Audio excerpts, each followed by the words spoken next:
Al-ibadah ya. Ibadah, apa sih al-ibadah? Ibadah itu secara bahasa diambil dari az-zul, yaitu kehinaan. Contohnya misalnya thariqun mu'abbad. Itu jalan yang ditundukkan, yang dihinakan. Kalau jalan masih belum bisa dilewati, enggak dibilang thariq ghairu mu'abbad, belum bisa dilewati. Tapi kalau sudah diatur, diratakan, dikatakan thariq mu'abbad, bisa diinjak-injak. Karena sudah dihinakan untuk bisa diinjak. Misalnya abdun, yaitu hamba, hamba yang terhina tunduk kepada majikannya atau yang punya ya. Misalnya, ini makna ibadah, kembali kepada makna kehinaan. Kemudian secara syar'i bagus ya, Syekh Muhammad Al-Shinqiti menukil makna ibadah menurut perkataan para ulama. Intinya makna ibadah itu macam ada yang mengatakan at-ta'ah ma'al khudu', ta'ah ma'al khudu', itu ketaatan disertai ketundukan.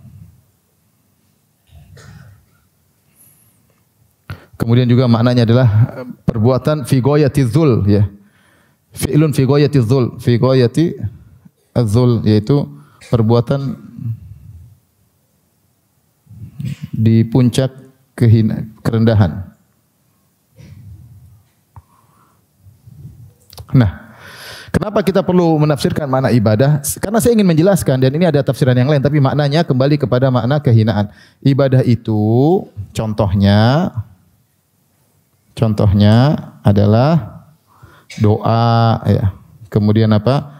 Menyembelih ya. Kemudian apa? Nazar. Apa lagi? Salat ya. Ya, tawakal, ibadah hati ya. Berharap, roja, banyak ibadah, ibadah perkataan, ibadah perbuatan, ibadah hati. Ini semua ibadah. Secara bahasa benar, kalau kita salat tunduk kepada Allah, kita wakal, kita menyerahkan diri kepada Allah, kita berdoa menghinakan diri kepada Allah. Ini semua kalau diserahkan kepada selain Allah, syirik atau tidak? Syirik. Kalau mereka enggak, bukan syirik, enggak ada masalah. Selama kamu tidak meyakini ada pencipta selain Allah. Selama kamu meyakini bahwasanya itu wali-wali telah diberi izin oleh Allah untuk membantu.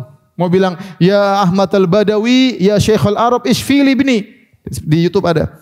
Wahai Ahmad al-Badawi, sembuhkanlah anakku. Subhanallah. Kata Nabi Ibrahim, wa idza maritu fahuwa yashfin. Kalau aku sakit, Allah yang menyembuhkan. Kita saja dalam masalah tauhid kita pelajari, tidak boleh kita menisbahkan kepada sebab. Kalau kita sembuh kita mengatakan gara-gara dokter saya sembuh. Syirik atau bukan nih? Syirik lafal.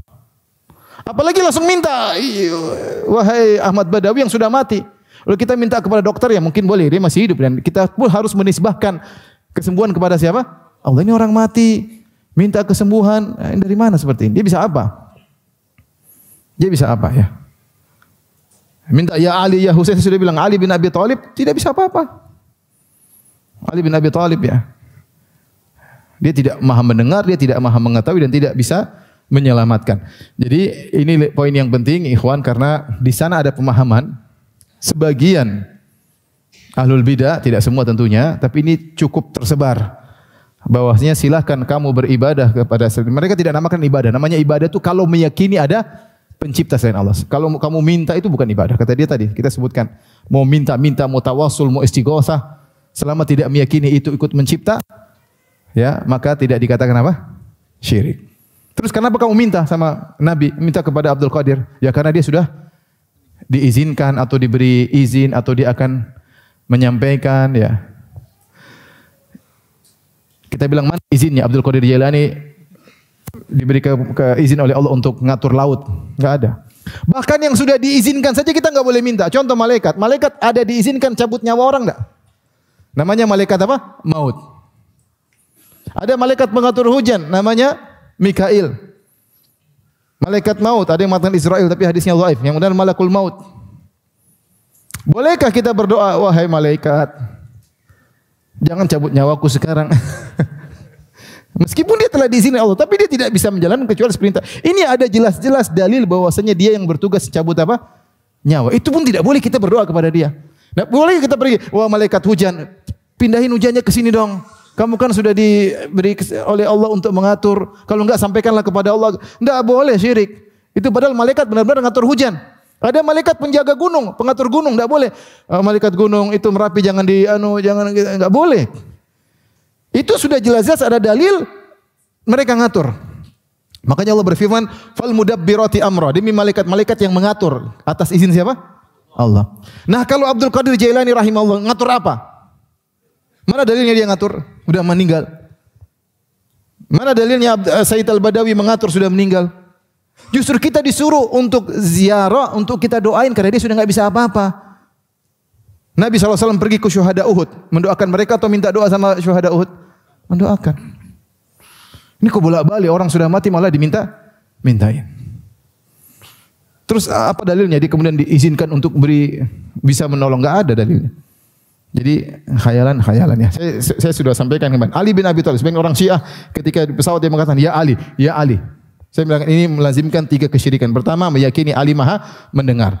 Yang kedua, meyakini Ali radhiyallahu anhu Maha mengetahui. Yang ketiga, meyakini Ali bisa mengatur pesawat atau mengatur angin supaya pesawatnya bisa selamat. Dan ini super kesyirikan. Karena ketika dia mengatakan ya Ali, dia yakin Ali mendengar. Kalau Ali enggak dengar, ngapain dia bilang apa? Ya Ali. Ini konsekuensi logis. Antum di atas pesawat antum bilang ya Ali, berarti antum dengar Ali dengar atau tidak? Yakin. Antum yakin Ali dengar atau tidak? Yakin. Ini orang Syiah maksudnya, bukan antum. Maksudnya kalau orang Syiah di atas pesawat terus kemudian pesawat goyang dia bilang ya Ali, ya Ali. Dia ngomong gitu dia yakin Ali dengar atau tidak? Kalau dia enggak yakin dia dengar, ngapain dia panggil ya Ali kemudian dia tidak dengar? Kemudian kenapa dia panggil? Karena dia tahu Ali mengetahui kondisi dia. Berarti Ali Maha mengetahui. Kemudian kenapa dia panggil? Karena dia tahu Ali bisa menolong dia. Ini semua super syirik. Sementara Ali bin Abi Thalib masih hidup ketika Abdurrahman bin Muljim bersama 2 orang temannya rapat di Mekah di bulan Ramadan, kita akan bunuh Ali. Saya tugasnya bunuh Ali, kamu tugasnya bunuh Muawiyah, kamu tugasnya bunuh Amr bin As di bulan Ramadan. Mereka rapat gitu. Ali bin Abi Thalib tahu enggak? Dia enggak tahu. Makanya dia meninggal radhiyallahu anhu. Mereka ngomong-ngomong, Ali tahu atau tidak? Ali masih hidup tidak tahu. Ini Ali bin Abi Thalib sudah meninggal di atas pesawat lagi. Ya Ali gimana? Yang benar aja ya. Kemudian kalau orang sudah syirik, akal enggak pakai. Akal enggak jalan. Makanya bersyukur kepada Allah antum tidak melakukan apa? Kesyirik.